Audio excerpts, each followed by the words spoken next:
Welcome to Daylight. Today is April 9th, 2026. We start with today's news overview. Russia continues to unleash devastating assaults on Ukraine, resulting in numerous casualties. Ukrainian forces have successfully repatriated the remains of fallen soldiers in exchange for Russian identifications. A significant strike on an oil station in Russia underscores the ongoing conflict's geography. President Putin calls for an Easter ceasefire amid rising tensions, and the alarming case of a Ukrainian refugee's fatal stabbing raises questions in North Carolina. In a significant escalation of hostilities, at least 2 people were killed and 23 others were injured in intense Russian attacks across Ukraine on April 9th. Local authorities reported that Russian forces launched 119 drones overnight, predominantly employing over 70 Shahed-type drones, according to the Air Force. The Ukrainian defense managed to intercept 99 of these drones, effectively shielding crucial areas in the north, south, and east of the country. The attacks were particularly severe in the eastern Donetsk and northeastern Kharkiv regions, with fatalities and injuries reported across various communities, including civilian casualties of a 67-year-old woman and multiple others in areas like Zaporizhia and Kherson. The military implications of these numbers underscore a painful calculus for Ukraine's defense establishment. Notably, the ongoing aggressions come amid intensified Russian drone usage, which puts Ukrainian air defenses under severe strain.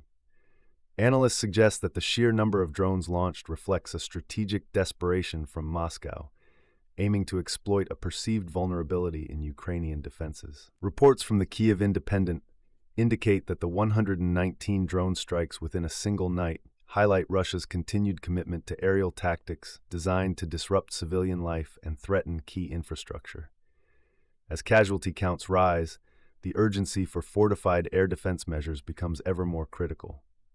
Geopolitically, these recent strikes come amidst a backdrop of ongoing diplomatic efforts to stabilize the situation, although the actions taken by Russia seem to contradict those efforts. Ukrainian officials have asserted that attacks like these are not only targeting military installations but also civilians, which has led to an outcry for accountability. As the international community watches closely, officials including U.S. representatives have reiterated calls for Russia to cease aggressive maneuvers, rationalizing them as contradictory to any peace endeavors.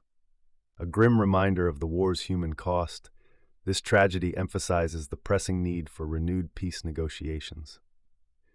In another critical development, Russia has repatriated 1,000 fallen soldiers' remains to Ukraine during an exchange highlighted on April 9th. The Coordination Headquarters for the Treatment of Prisoners of War announced that Ukraine returned the bodies of just 41 Russian soldiers in the same exchange. This repatriation marks a chilling yet necessary symbol of the human toll inflicted by the ongoing conflict, which bears witness to the enduring complexities of warfare.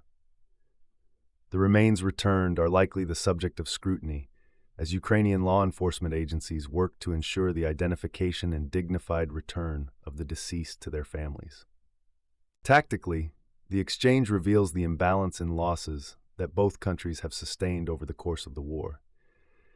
Independent analyses indicate that despite more substantial losses in manpower, Russia has been more effective in recovering fallen soldiers from the battlefield, continuing a pattern established throughout the conflict.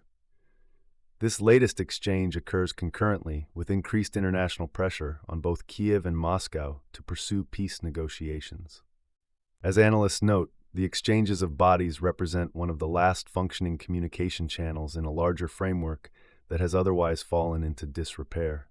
From a geopolitical perspective, the exchange underscores a path toward potential dialogue, albeit one heavily fraught with challenges.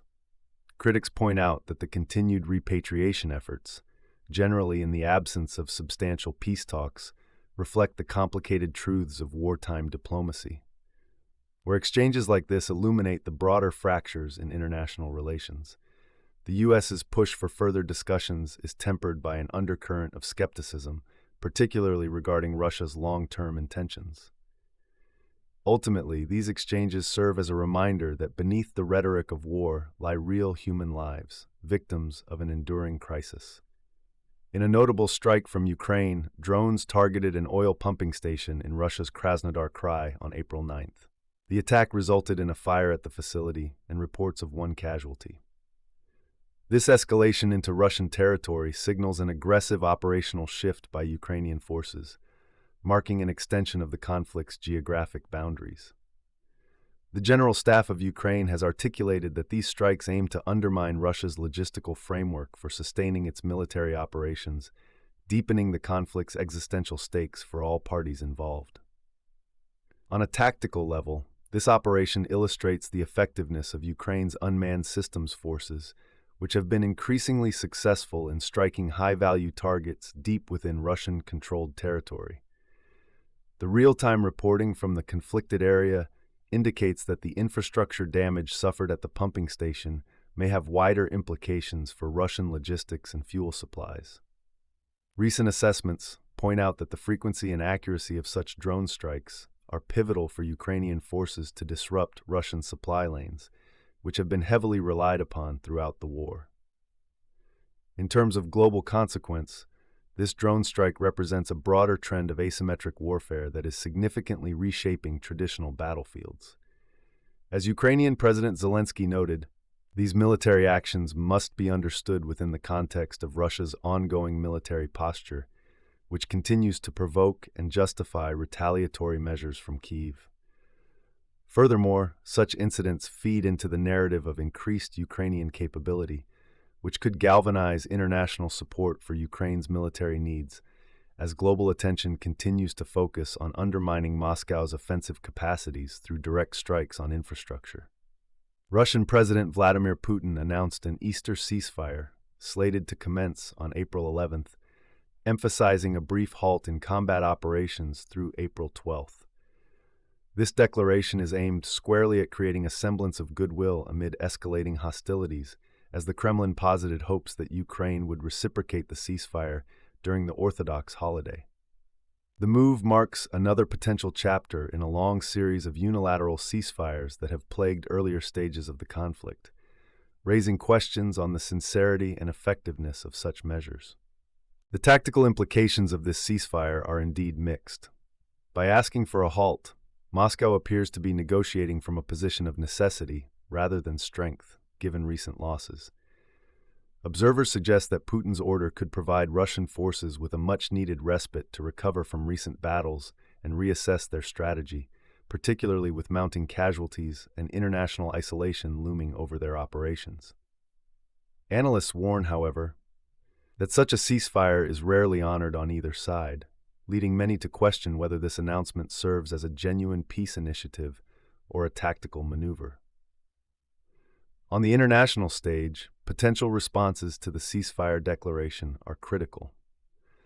While Ukraine's government has yet to officially comment, the general sentiment among Ukrainian officials suggests skepticism about Russia's intentions. The implications for foreign mediation in ongoing negotiations loom large, as nations analyze whether this ceasefire could signal an opening for renewed dialogue or merely another tactic by Moscow to regroup. As Zelensky noted in recent comments about Western alliances, understanding Russia's long-term strategies is essential for crafting effective responses and informed policies. In a related development, the homicide case of a Ukrainian refugee, Irina Zarutska, has become an increasingly politicized issue following the defendant's recent competency ruling. DeCarlos Brown Jr., accused of her murder, has been deemed mentally incompetent to stand trial, delaying legal proceedings for at least 6 months. Zarutska was killed in North Carolina only weeks after fleeing her war-torn home, and her death has spurred discussions on the treatment of refugees in the U.S. legal system and the societal implications of crime related to immigration. The legal evaluation of Brown, who reportedly has a history of violent offenses, raises essential questions about the justice system's efficacy in addressing both the perpetrator's background and victims' rights. With Brown's defense pushing for a postponement of hearings on the death penalty, legal experts may scrutinize how the complexities of mental incompetence could further complicate already sensitive discussions surrounding hate crimes, xenophobia, and public safety. From a geopolitical standpoint, Zarutska's case has been leveraged by various political factions within the U.S., with some right-wing groups invoking her situation to bolster anti-immigrant sentiments. In the broader context of U.S.-Ukraine relations, this tragic event underscores the vulnerabilities faced by refugees seeking asylum and the domestic challenges they confront.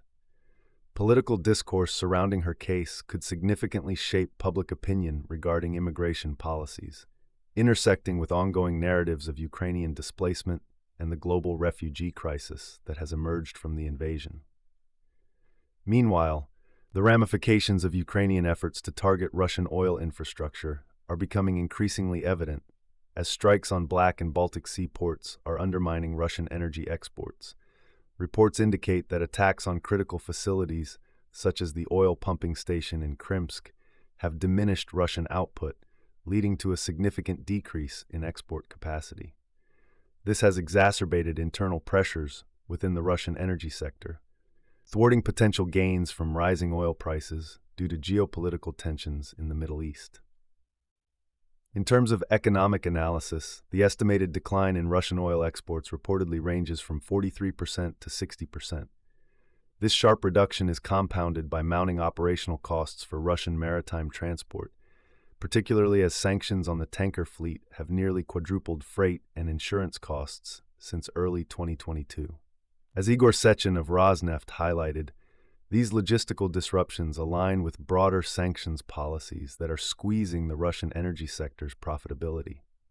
Geopolitically, the ongoing narrative reinforces the importance of Ukraine's military strategy that reaches beyond its borders to strike at the heart of Russian capabilities. This proactive approach, particularly through naval and aerial deployments, sends a clear signal to international stakeholders about Ukraine's resolve to counter Russian advances. It may also facilitate increased Western support in terms of military equipment and other resources, even as fears of an approaching fuel crisis loom over the region, raising serious questions about the sustainability of Russian operations in the months to come. In a development echoing the resilience of Ukrainian partisan efforts, the group Atesh has claimed responsibility for sabotaging a railway line within Russia's Belgorod Oblast. This action specifically targeted military logistics heading toward Kupiansk, effectively disrupting Russian supply lines that have become increasingly pivotal amid ongoing offensive operations. The specific details regarding the sabotage operation reveal the group's capacity to carry out effective strikes that impede Russian reinforcements. The tactical effectiveness of these operations lies in their ability to inflict real damage on the supply chain dynamics of the Russian military. By focusing on key logistical routes, such actions can cumulatively weaken enemy forces, impede their operational tempo, and lead to higher casualty figures in frontline units. The Atesh Group's claims reflect a broader trend of partisan activity within occupied territories and territory that has been directly harmed by Russian advances, exemplifying Ukraine's resilient, decentralized resistance. On a geopolitical level, these acts of sabotage are indicative of a wider insurgency that capitalizes on local knowledge to undercut Russian strength. It sends a warning that the territorial integrity and military logistics of the occupying forces can be compromised significantly by localized resistance efforts. This extends the lens through which international observers and policymakers assess the conflict, presenting ongoing operations as not just a geopolitical struggle, but also one that involves the fight for national identity and autonomy amidst overwhelming odds. The impacts of these operations are compounded by Ukrainian drone strikes, which have remained lethal and consequential. On April 9th, reports confirmed devastating strikes on an oil pumping station in Russia's Krasnodar Krai. Following the drone attack, significant infrastructure damage was inflicted, along with the loss of at least one life resulting from falling debris. This sophisticated operation underscores both Ukraine's evolving capabilities and the strategic necessity of targeting Russian supply lines to disrupt ongoing military initiatives. Overall, these developments encapsulate the complex interplay of military operations and the human narratives that accompany them, as they shape the realities of war on both sides of the conflict. The psychological burden on civilians remains a high-stakes element, tempered yet ever-present amid a growing global narrative that is increasingly sympathetic toward Ukraine's plight. The magnitude of conflict continues to escalate between Ukraine and Russia, painting a stark picture of a war that is neither concluding nor stabilizing.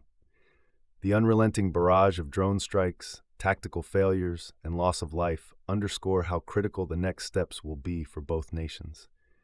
As Ukraine pushes outward to disrupt Russian logistics, the stakes for civilian populations rise, demanding immediate international attention. Furthermore, the politicization of incidents, such as the tragic murder of Irina Zarutska, reveals the intersection of humanitarian crises with broader narratives on immigration and national identity. The world watches as the geopolitical chess game unfolds, recognizing that each event ripples through the lives of many, shaping the course of history itself. It is essential that we work to prioritize resolution and understanding, navigating this complex conflict toward a tomorrow where peace may finally take root.